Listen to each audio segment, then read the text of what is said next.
The Ensemble podcast is intended for professional financial advisors. All discussion is limited to publicly available information and should not be interpreted as legal, professional, or financial advice. Ensemble does not hold an AFS license nor provide any financial services. Before making investment decisions, you should obtain financial advice from a qualified financial advisor.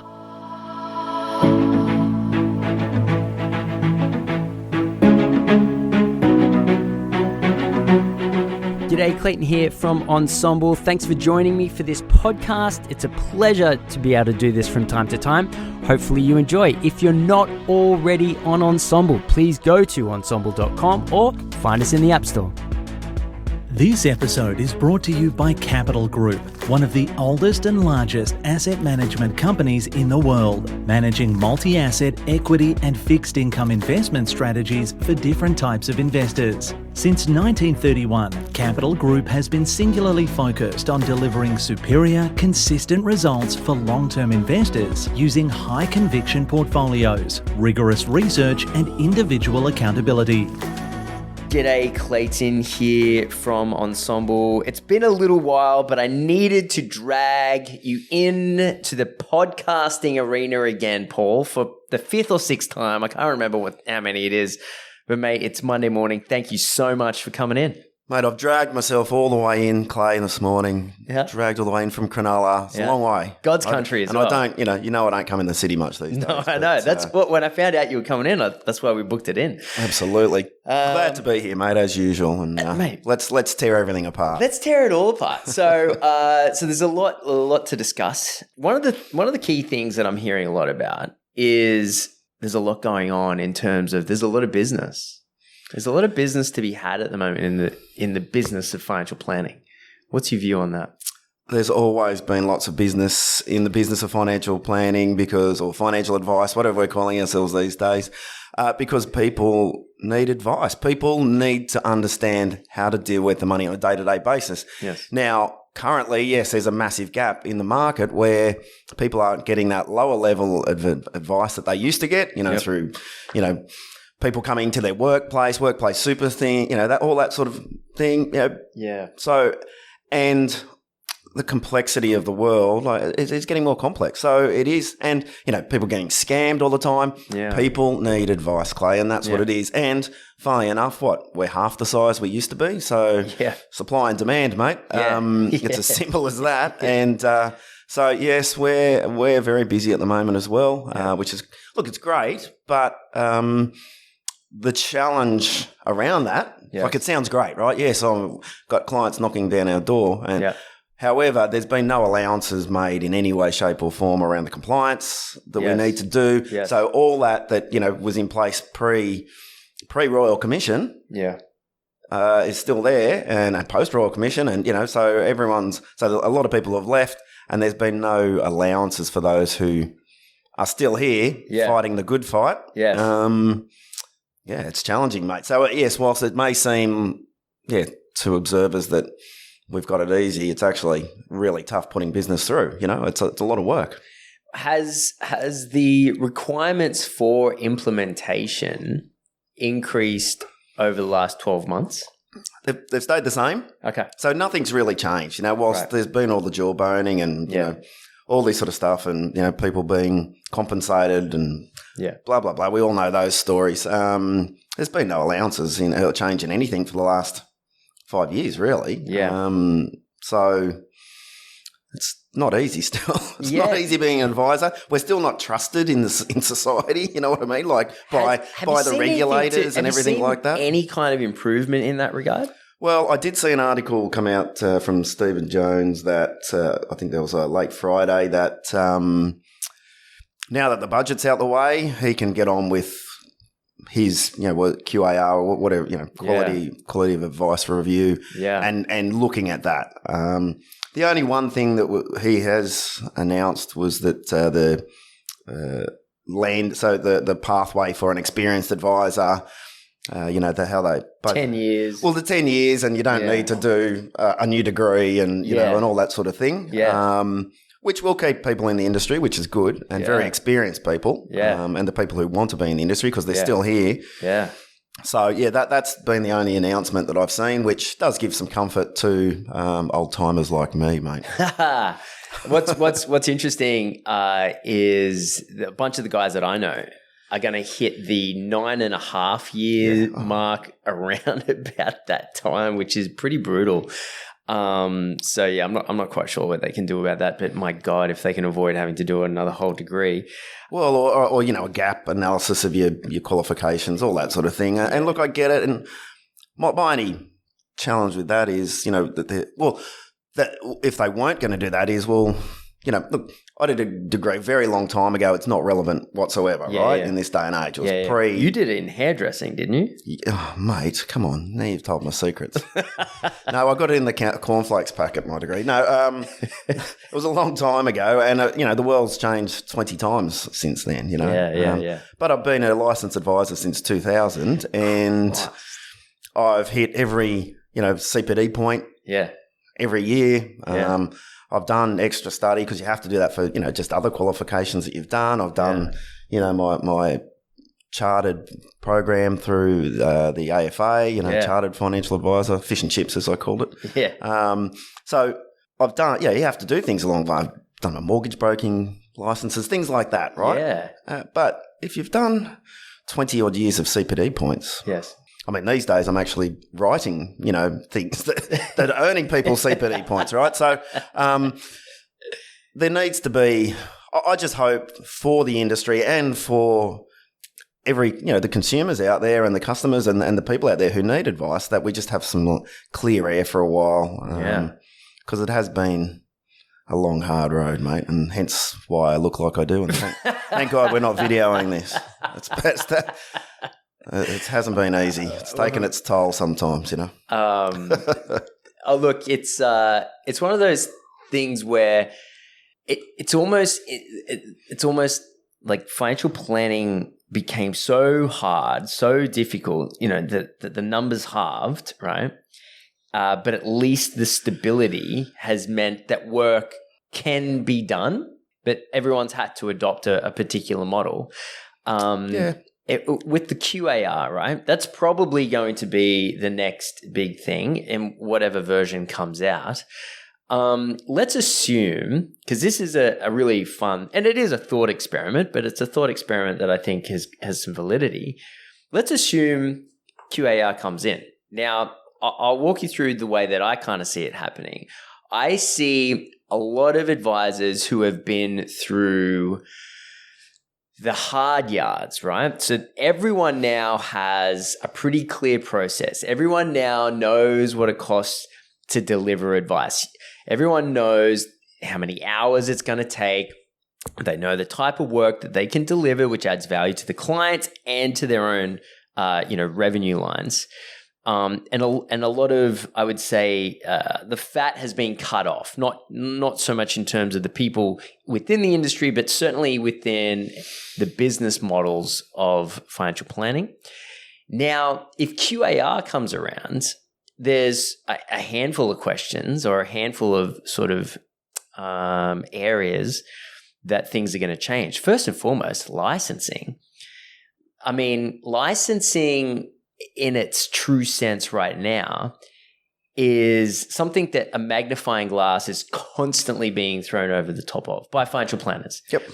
Has to be. It's a major cost. Absolutely. And if QAR comes in, the necessity for what the value is, delivered within a license is going to be massively challenged. That's clearly going to be one of the first things. It's not that there is a systemized approach at eroding licenses, but it kind of can be interpreted that way over the last few years. Yeah, look, licensing is definitely something that has evolved and continues to evolve. And, being a part of a, boutique license, which is, almost self-licensing without being self-licensing, I'm in a great position there. But it's something that 5 years ago, 6 years ago, I would not have even contemplated, it just wasn't worth it. But the shift now has become, and we've seen the numbers, you've seen the shifts, the smaller self-licensed or smaller boutiques, far outweigh the old license, the models. And that is I see it purely as a risk situation, right? So if you're in a big dealer group, which, great, and everyone's got those choices. I'm not rubbishing those because I've been part of those, and there's some fantastic, of course, great licensees out there. But the risk factor now is the lowest common denominator, right? So your risk you're running as an advisor isn't you, it's that one person in that big group who may let the side down, and you're exposed in that way, as opposed to a small group of people that you know really well that are of similar competency and similar work levels, because it's a big trust exercise these days, right? Yeah. It's a very different dynamic. Yeah. And as you say, with QAR and we'll see what measures come out, making self-licensing more simple would be, I think, a real boon for the industry and allow people to develop different models. Yeah. And different, open up. And that's the way I'm seeing this QAR thing. Licensing's part of it, but at the moment, you are pretty restricted on what model of your business is, right? Unless you really go hard in a particular area, you're right. But the gap, for that we used to do, back in what my business used to do, and what True Direction was set up to do was to be in the group area. Look after. Our vision was always to look after a lot of people, not just a few, right? Yeah. That's been thrown out. That's not existent. You can't make money. You can't actually do that properly. And you see that even the super funds and everyone. No one's really doing that small one-on-one.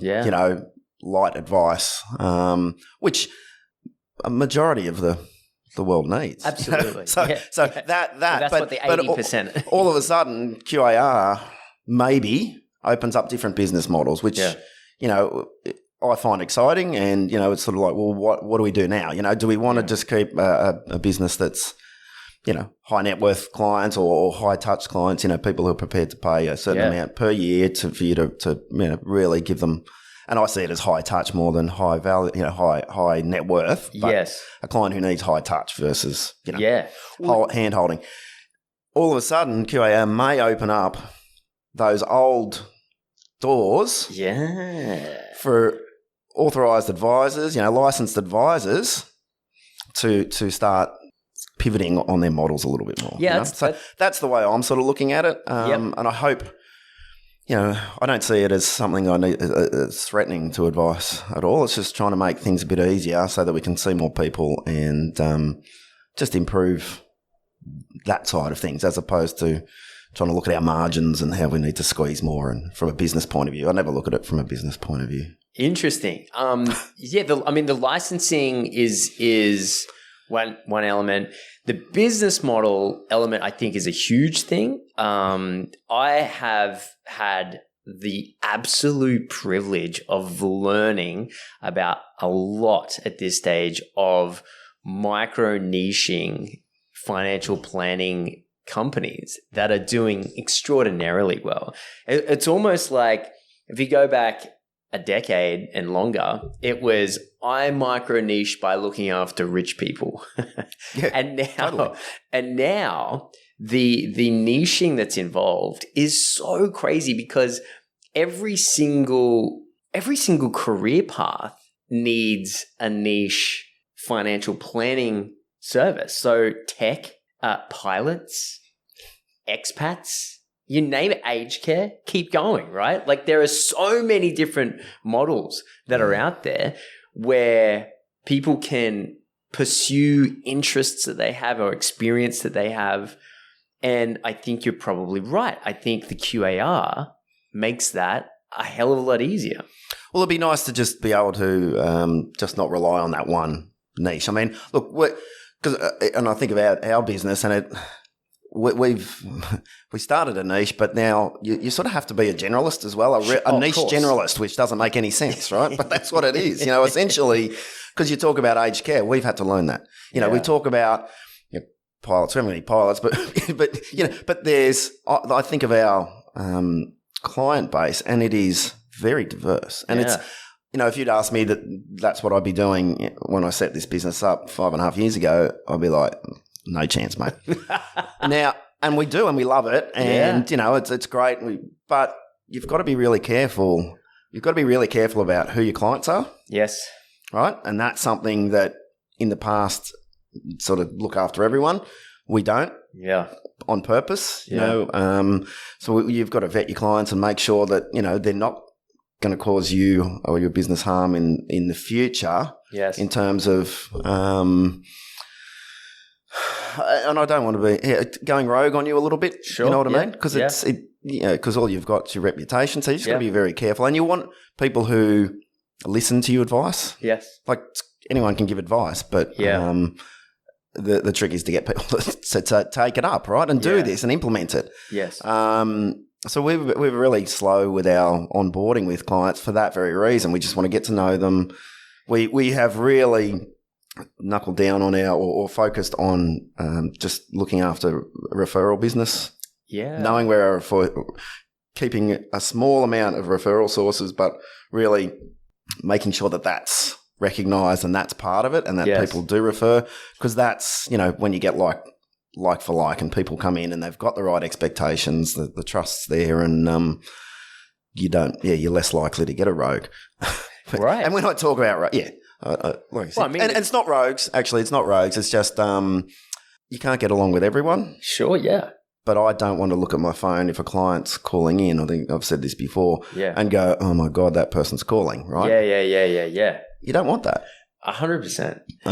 One of the things that just off the back of the QAR as well is, and this sort of goes into what you're saying, is let's assume from here that the QAR is picked up.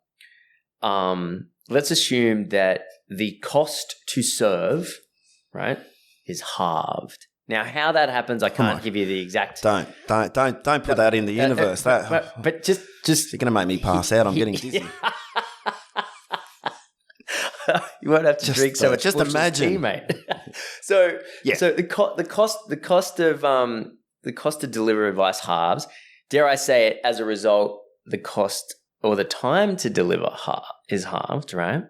Where I'm kind of going with this is there's a universe out there where the ability to go from 100 clients to 200 clients exists. Yep.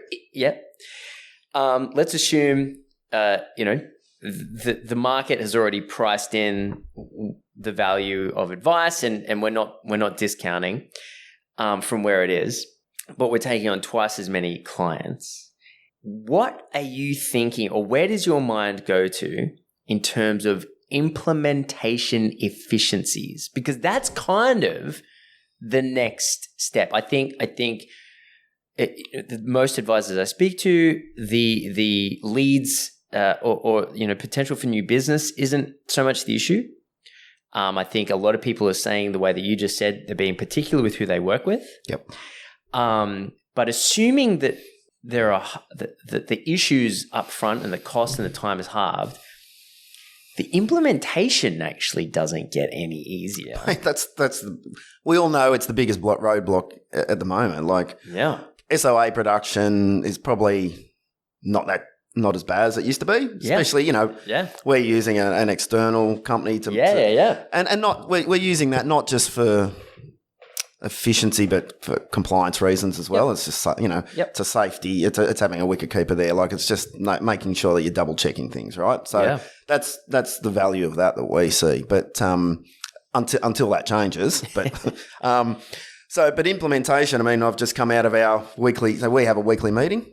Your team. So we have a Zoom hookup every Monday morning. What do we got to do? Because you've got to keep track. Yes. And how do you do that? Absolutely.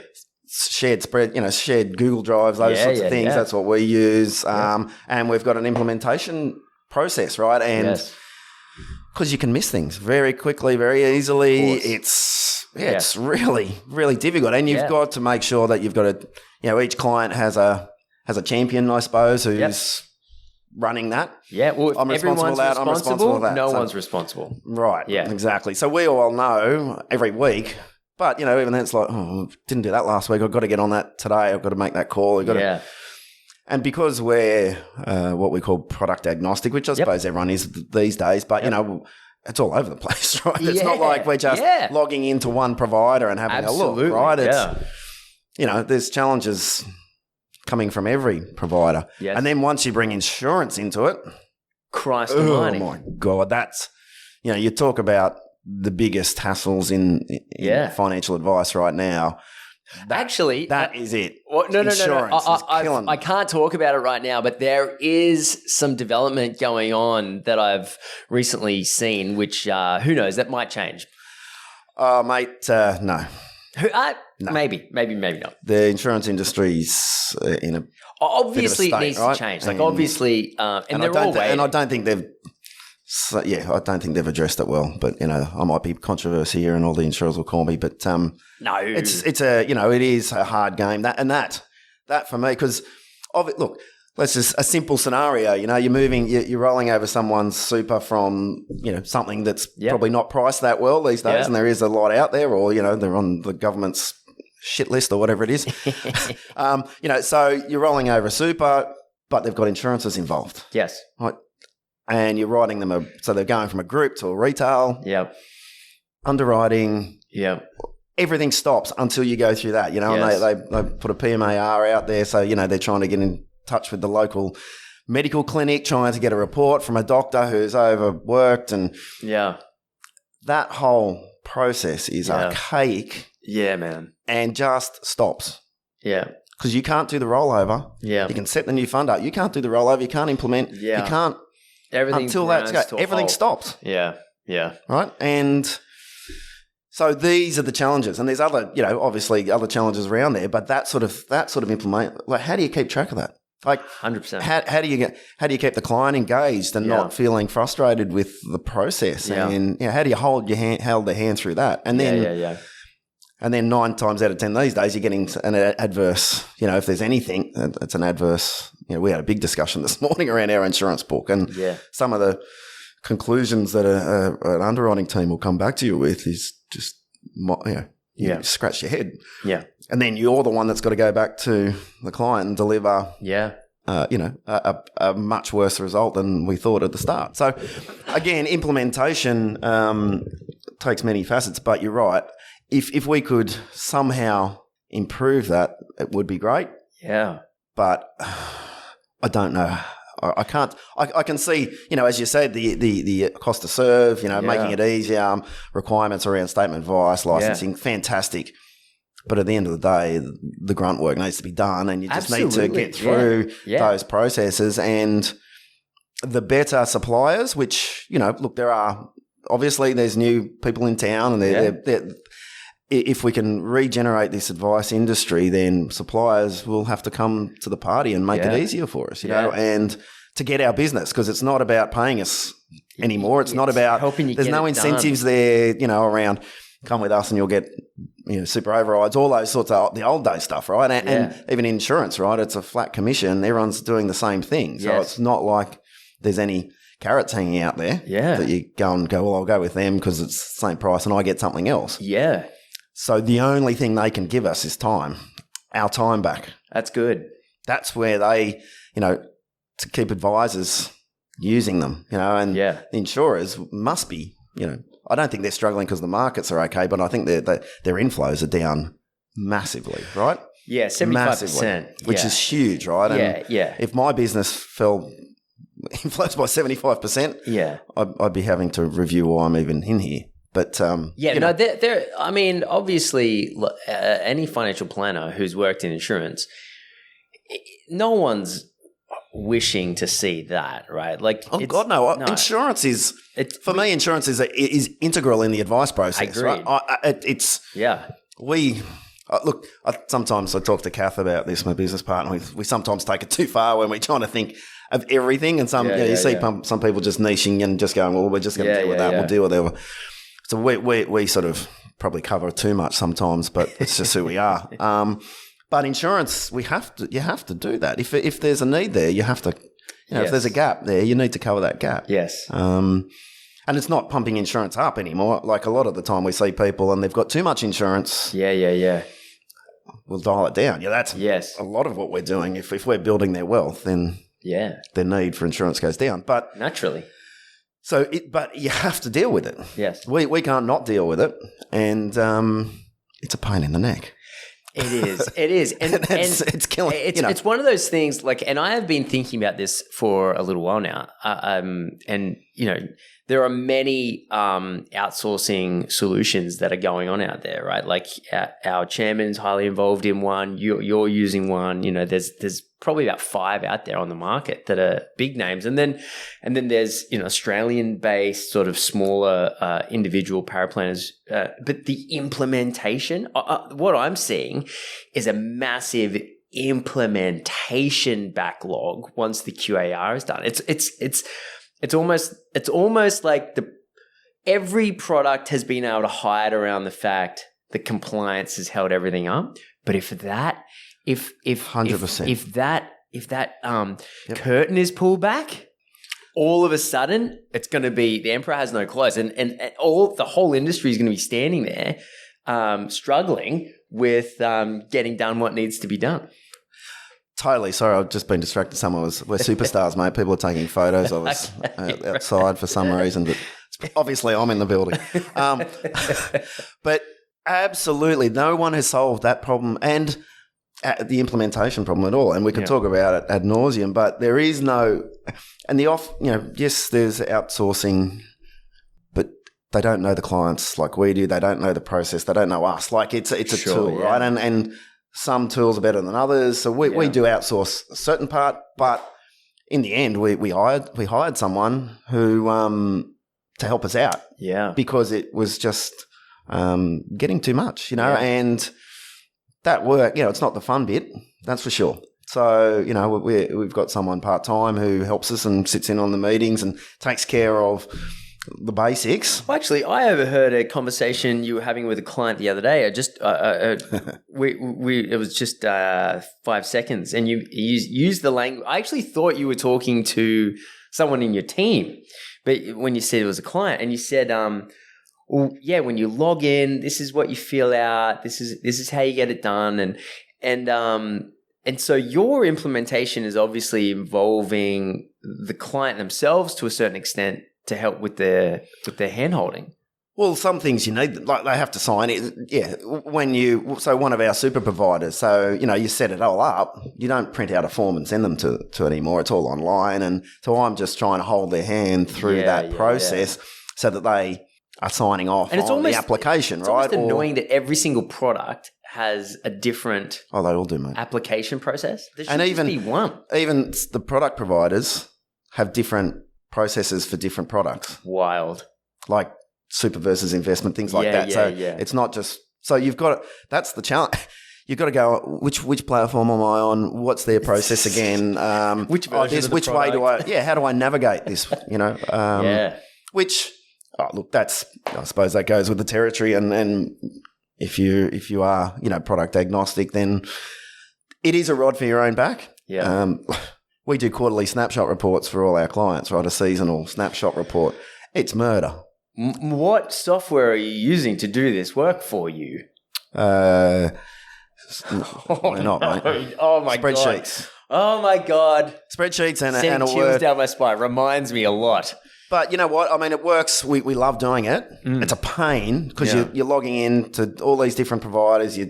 Some don't even have logins because some, we use industry funds. Some of our clients have industry funds, and if it's not broke, we don't fix it, right? If it's fit for purpose, we're not moving. Yes. But you've got to call them, and they've got different processes, and third-party authorities expire, and it's wild. It is, but it makes us check every client's account every quarter to make sure nothing's wrong, right? Yeah. So it is worth it from a business point of view, and it's one of our offers, but it is murder. Yeah. Trying to deal with 30 different providers is murder, and implementing each of them would have a different process. Each of them would have different requirements. Yes. And some of the older ones, I suppose, haven't updated their platforms for a while, and they're showing some age. And you see that, and it's nothing to do with their APLs or nothing to do with their lists and investments and whatever or the products, but the interfaces are somewhat lacking. Yeah, I can think of a couple. We all can, but it's it's hard to spend money on that as well. Like I get it, but if they face a wall of implementation, if all of a sudden, yes, we're allowed to go from 100 to 200 clients. Can you imagine? I'm dreaming about it, man. It's getting me very excited. Look, but I would love that. But you've got to decide that as a business. But yes, providers, suppliers, product providers need to be having a real good hard look at themselves if they're not already. To say how do we help these advisors grow their businesses? Because without unless they're going to go and get advisors themselves, which they may under the QAR, that's definitely going to be a factor, part of this. That super funds will have advice channels, bigger advice channels, than they currently do. So but again, unless their systems are up to it, how's that going to work? 100%. Look, it keeps us awake at night and makes this job hard. It's the reason why the job exists, right? So thanks for exploring sort of the QAR with me. I think that's really interesting what we've got ahead. Another big thing that I wanted to chat to you about, I thought you might have an opinion on this, is so I'll lay the setting in case you're not fully aware, but regardless of how much you know of this or not, I know you're going to have an opinion anyway. So, what do you mean? What are you saying? Okay, so the CEO of Vanguard recently came out and said that ethical ESG investing breaks the fiduciary duty, and so they don't want to be a part of it anymore. The BlackRock, I think his name's Larry Fink or something to that. He recently did an annual catch up where over the last couple of years, to an accelerating degree, he's been talking about ESG. Not a word this time. If you look at something like BlackRock's ESG, I only use this because it's kind of the biggest one in the world. BlackRock's ESG fund, via the Morningstar reporting, shows huge amounts of inflows for a few years, and then since about 2021. Certainly by 2022, it's gone to outflows. Around about sort of during this whole time that America has kind of decided that they don't want to pursue this, or at least there's now a schism, right? Here we go. So I can see you warming up. In Australia, there's no schism. It's headed in one direction. In Europe, it's headed in one direction. And in America, you got in the other direction. Are you finding more clients care about ESG, and what happens if funds, holus bolus, end up moving away from these types of funds? Look, it's a big part of the world, and it's a big black hole too, ESG, right? You dive down there and it's just everything, right? And what is it? This is the thing, the definition, what is it? But yes, we are, a few years ago, it wouldn't have even, I didn't have a client talk about it, even though every fund manager was in my ear saying, yes, ESG. And I'm like, no one's asking for it. Yeah. They are more so now. Yeah. But again, I push back and say, well, what does that mean for you? So it was the old ensemble, but the XY portal. Yep. There was a guy on there shared a questionnaire that we took and adapted, and that, because I was like, that's a great solution. Awesome. Because you're asking, and that's what you guys do really well, share, get people to share information. I was like, that's really good. I'll adapt that. Awesome. Because the question you've got to put it back is, what's it mean to you? Right? Yeah. Now, funnily enough, the cynical view would be that also of ESG is that people are moving away from it because those are small caps that are getting smashed in the market, right?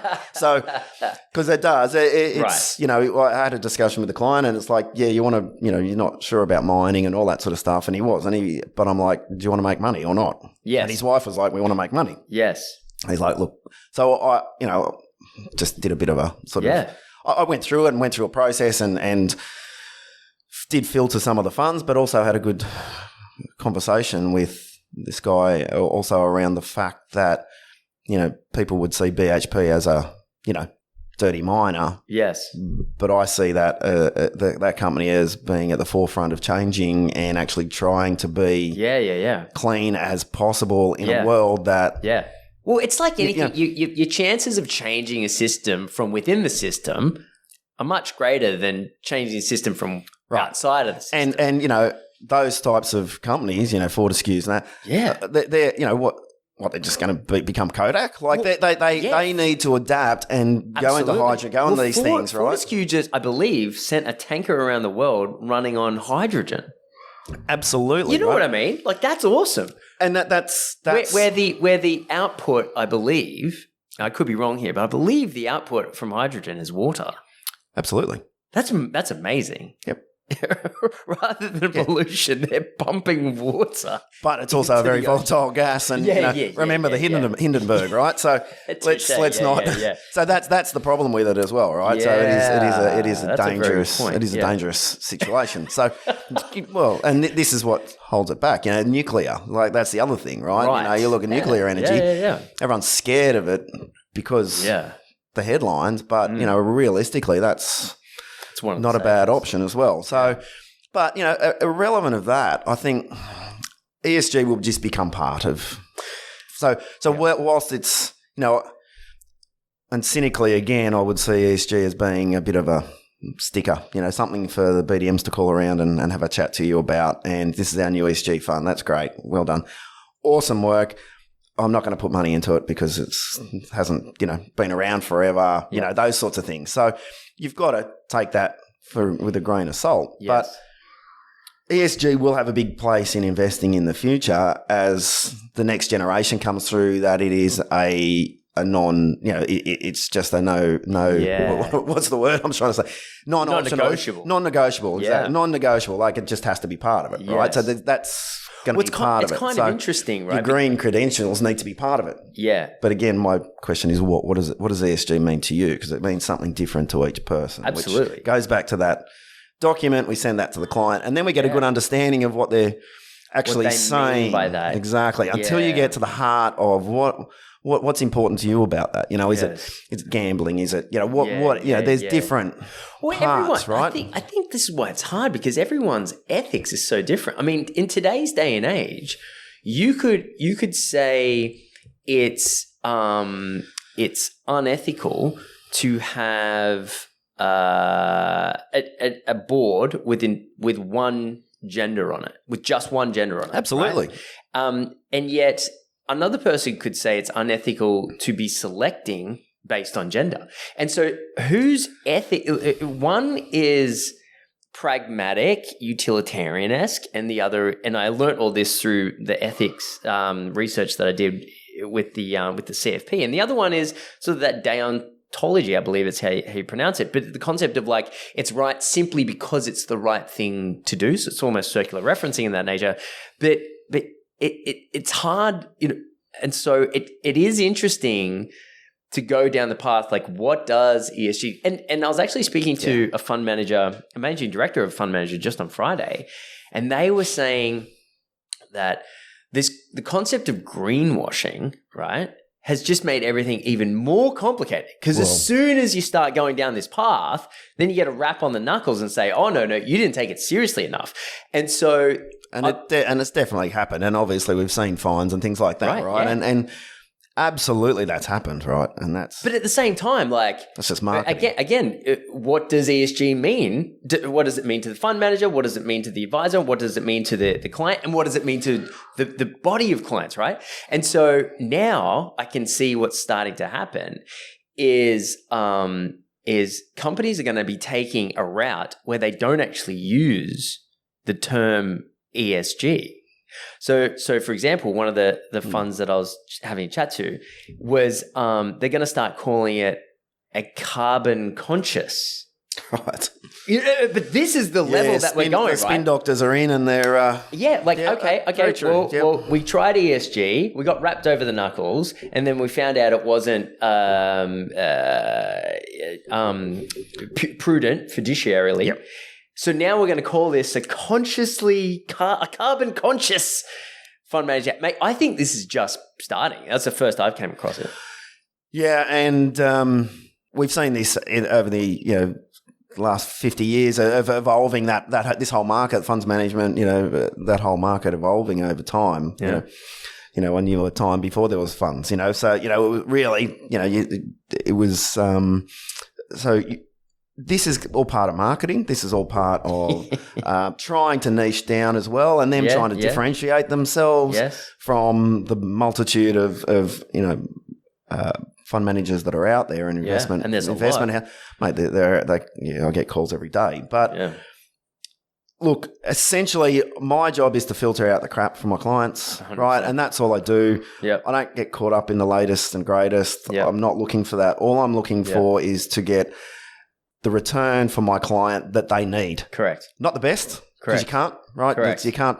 And how much are you willing to risk to aim for the best? It's about structure for me and our clients. It's all about Reduce that. risk. We use, I've used a fund manager for 20 years, That's that I know really well. And I know they're just going to deliver the same thing every year, right? Yeah. Up and down, whatever.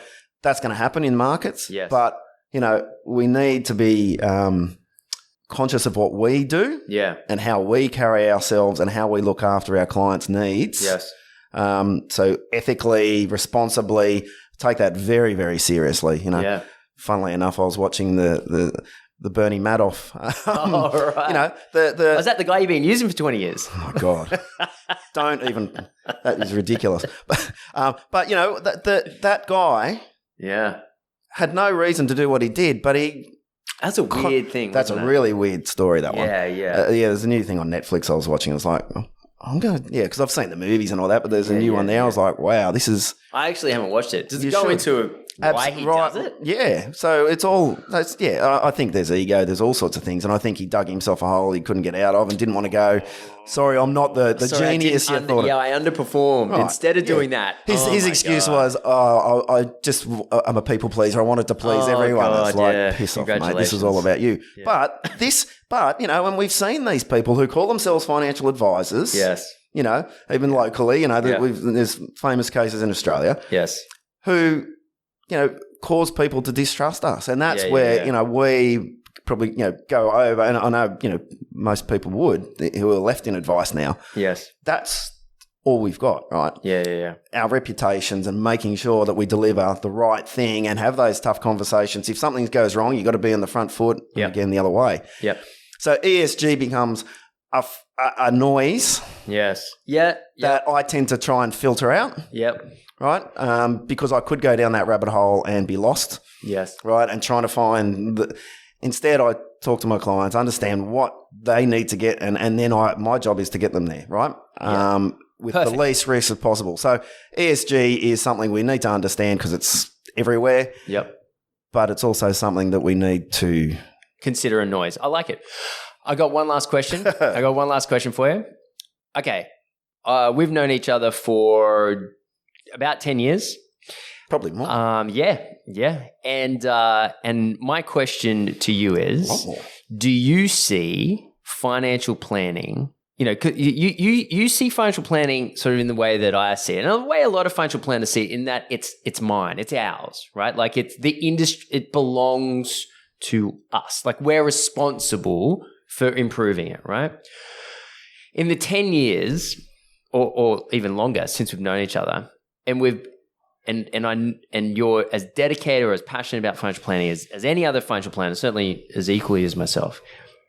Do you see it headed in the right direction? Are you happy with where it's headed? Or dare I even ask, are you happy that it's where it is compared to where it was 10 years ago? Yes and no. Am I comfortable that I'm still an advisor and proud to be? Yeah. Okay. Awesome. And I'm not going anywhere, right? obviously plenty of people are left, and I don't blame them at all, and people have got different lives to live. I'm still here, and I'm not going anywhere. I love being an advisor. I love interaction with clients. I like solving those problems. That's essentially, I found this niche, this thing called advice 23 years ago, and it's changed so much. Is it going to get better? I think it is. Yeah. I think it is. Well, has it gotten better? No. In the last 10 years? Well, has it improved? No, in terms of doing the job, yes. It's got a whole lot harder, mate. A whole lot harder. It's got harder, but would you say that what it delivers to clients has improved? Oh, 100%. Okay. So clients have never had it better. Awesome. Never had it better, right? They have clear delineation of who their advisor is, who they work for. That advisors have never been more independent. I'm allowed to use that word these days. Have never been so unaligned, or as we call it, product agnostic. Yeah. You turn up to an advisor and you are getting structural financial advice. You're not getting a product. Yeah. You're not. And clients still ask about that. Well, I'm not going to be stuck in a product, am I? Yeah. No, it's not about that, right? Yeah. It's not about that. This is all about structural advice for a consumer who comes in. Yep. They want advice. Products are secondary, if not third rung down the road, right? Agreed, yeah. That's products fall out of the if you get the advice right and the structure right, the products become self-evident. Yep. And they've never been. So clients have never had it better in terms of the cost of advice. Yes. Whilst everyone says it's expensive, and yes, it is, but advisors aren't making more money. They're probably making less than they used to, right? Yeah. Because there's no kickbacks, there's no super overrides, there's no, there's none of that sort of stuff, right? You're not getting funded at the back end, right? Yes. So it's very clear. It's who's getting paid, what they're getting paid, how they're getting paid. So I think in terms of consumers and their protection and what they're getting, and the people left are dedicated professionals. Like we're all in this. How many of us are left? 15,000, if that. Yeah. We're in, right? Otherwise, you would have gone a long time ago. So I don't think I think the people have never had it better in terms of comprehensive, holistic financial advice. Yes. The gap in terms of that is the rest of the people who don't need a full financial plan, don't want to pay, $5,000 or whatever it costs for a plan these days. Yeah. Who just need a little bit of help. Yeah. Which for me, the upsetting part is that, we had a business. I was part of a business that did that. We had 20,000 clients, which is ridiculous. Yeah. But that was about helping as many as you could, right? Yes. That's the gap that so I don't think that the world is better in the advice world. I think we needed to go through the pain. Yeah. There were institutions that were obviously doing the wrong thing and didn't understand what advice is. That's the big thing, I think. And even the politicians and regulators, not a great handle all the time on what advice actually is and what it constitutes. We know because it's the most personal financial relationship you'll have, right? Because advisors need to understand you at a very deep level to make sure that we're fulfilling your need. I wonder if we should put together some kind of strategy. Like that's right? An accountant does your tax. Politicians all get financial planning. Oh, mate. Why they've got defined benefits, mate. They're fine. Yeah. No, being cynical. Yeah. Look. So look, they get their pensions if they've been there long enough, and government cars and things like that. So it's very. I'd love to educate people on how it all works, but it's not a mortgage broker comes in and solves your problem and then see you later, right? Yes. And I'm not having a go at that. Like that's their business model, and it works, right? And they do a great job, and they've keeping the banks, honest, and that was the whole thing, right? And that's true. That's what's happened. That whole business has been disrupted. 10 years ago, it was 10% of the business. Now it's 80% of the business, right? You just go and talk to a broker, right? Yeah. You don't go to the bank. Tax agents, accountants, do your tax, structural, even the ATO is probably their biggest competitor these days. But, but do they really need to understand you and your base motivations and what you're trying to achieve in your life? God, no. And what, and the number one ticket for retirees in terms of our advice is that slide we show them at the end that shows them how long their money's going to last, right? That. Yeah. That's it. That's the money shot, right? That's what it is, right? Yeah. You get that there. if you spend this much, your money's going to last till you're 110. Yes. The relief, that's all they care about. Yeah. Am I going to be okay? Right? That is what we do. That moment when they go, oh, thank God. Or, I really hate my job. I've got one client, I hate my job. I hate what I'm doing. Yeah. I want to retire. Can I? Yes. We work it out, and here it is. Wow. That's yes, awesome. You can. Yeah. That's advice. Yes. That emotional, eliciting that emotional response from people, that's the impact we have. Yeah. That's the impact. The tools we do, that's what we do. That has never really changed in advice. If you have been a proper advisor, that's where you get your little kick. That's where your high is. That's what I really nailed that one. That was good. Yes. That hasn't changed. That's why I got into advice. I've seen it all over the last 20 years. It's evolved so much. I just pray and hope that the industry gets a break because we've just been smashed, right? We've been blamed for the ills of the world for a very long time. It's always the advisor's fault. We're just down the end, right? It hasn't all. There's been advisors doing the wrong thing, but it's not essentially been like you're saying. It's not essentially we own it, but we haven't run it, right? Yeah. I just hope that coming into the future and that we've got it down to this is all that's left. We've all passed our whatever we need to do, our exams, all these sorts of things. I just hope that we get the respect from the politicians, from the regulators, that we get from our clients. We currently very well respect, but from the rest of the world, that to say, hey, let's just let them get on with life. Yes. Find different ways of doing things, not try and restrict them, because that's been a big issue, right? Yes. The SOA is still the worst document in history that we have to produce that people don't read, essentially. That's and it's an ass covering exercise. But if we can, if you allow some movement and take the restrictions off, people will innovate. People will find different ways of doing things. People will improve it. Advisors, And considering we're good business people, and we're also smart. We want to solve these problems for people. So I think there will be innovation. The more that you squeeze down an industry, the less innovation there is. So I'm hoping that there will be more innovation, there will be more money spent, and that advisors will be left to do what they do every day. That's my hope for our beautiful sector. And I love advice. Yeah, it's just sometimes mate. This was everything and more I could have hoped for. Thank you so much for coming on. Always good catching up, mate. No Cheers, problems mate. at all.